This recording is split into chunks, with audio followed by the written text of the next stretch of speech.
بسم اللہ الرحمن الرحیم۔ شوال کے روزوں کے حوالے سے بھی یہ پوچھا جاتا ہے۔ ہمارے ہاں دو چار چیزیں غلط مشہور ہیں تو میں اس کی وضاحت کر دوں۔ ایک بات تو یہ غلط مشہور ہے کہ شوال کے روزے رکھنے کے لیے یہ ضروری ہے کہ عید سے اگلے دن انسان ایک روزہ ضرور رکھے۔ میرے بھائیو، ایسا کوئی دن مقرر نہیں ہے۔ آپ پورے شوال کے مہینے میں جب چاہیں 6 روزے رکھ سکتے ہیں۔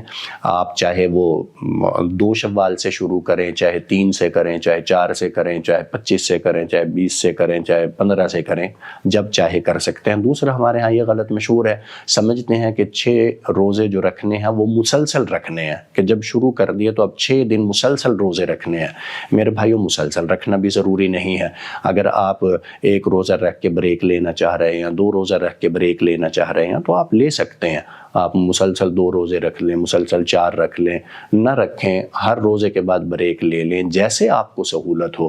آپ سہولت کے ساتھ 6 روزے رکھ سکتے ہیں۔ بس ضروری یہی ہے کہ ہمارا جو اس مہینے میں اللہ تبارک و تعالی ہمیں 6 روزے رکھنے کی توفیق عطا فرما دے، اس کی جو بھی ترتیب ہو اور جیسے بھی وہ ہم رکھیں۔